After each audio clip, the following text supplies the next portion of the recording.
Salut à tous, ravi de retrouver sur Direct Course, troisième quintet plus consécutif sur l'hippodrome de Vichy en ce mardi, une épreuve qui s'adresse à des chevaux de 4 ans et au-dessus, une épreuve disputée sur le mile, et on retrouve notamment au départ de cette compétition Singapore Joy, qui n'est autre que la tenante du titre. Elle était entraînée l'an dernier par Henri-Alex Pantal et désormais sous la férule de Marcus Nigueux. Je lui ai toutefois fait faire le numéro 2 Indria, qui est en forme, qui a été longtemps vu sur des parcours de plus longue haleine, mais qui a trouvé sa vitesse de croisière sur ses 100 mètres, on atteste ses dernières tentatives.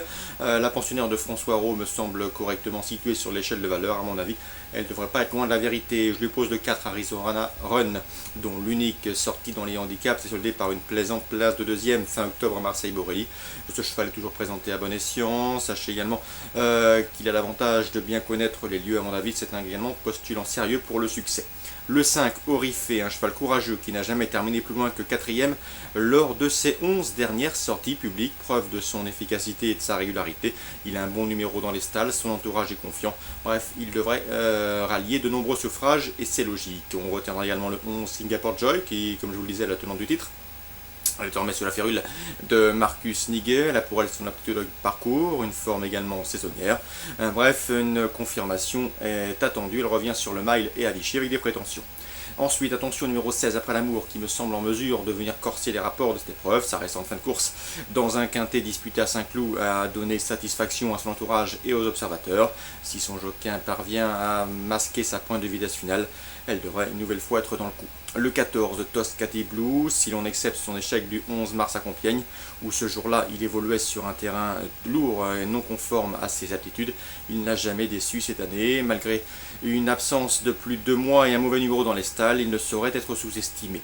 Ensuite, je retiendrai le 9, Upper House, un cheval qui certes débute dans les grands handicaps, mais attention, il dépend de l'entraînement d'André Fabre. Sachez également qu'il compte un succès en une tentative sur ce tracé. Sachez également qu'il vient de s'imposer sur cette distance. Bref, autant de paramètres qui inclinent à la méfiance. Attention également au numéro 7, Polarix, qui a terminé 4e de la précédente édition, qui affiche également une 5e place lors de sa dernière tentative dans une épreuve référence, courant mai à Longchamp.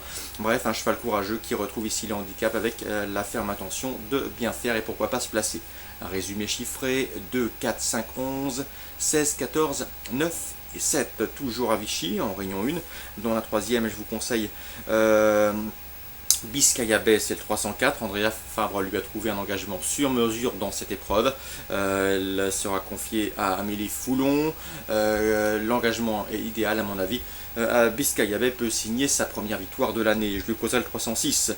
Dans cette épreuve, c'est Storm River, encourageant 3e à la test pour sa rentrée après plus de 10 mois d'absence. Une confirmation logiquement attendue. C'est un cheval qu'il faudra retenir en bourrant dans cette épreuve. Attention également au 307, Thomaraz, cheval régulier, toujours présenté à bon escient, qui répète ses courses, lui aussi à sa place sur le podium. Donc 3 chevaux à vous conseiller dans la troisième: 304 Biscaya Bay, 306 Tom River et 307 Thomaraz.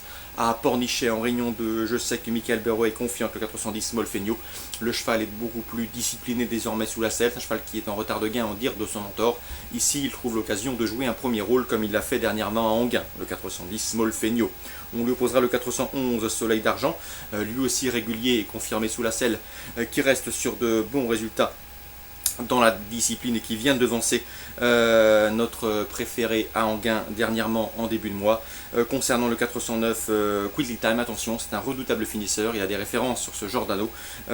Il avait terminé dans le sillage de Smolfegno lors d'une tentative à Pontchâteau. La méfiance s'impose, c'est a priori un trublion en puissance. 410, 411 et 409.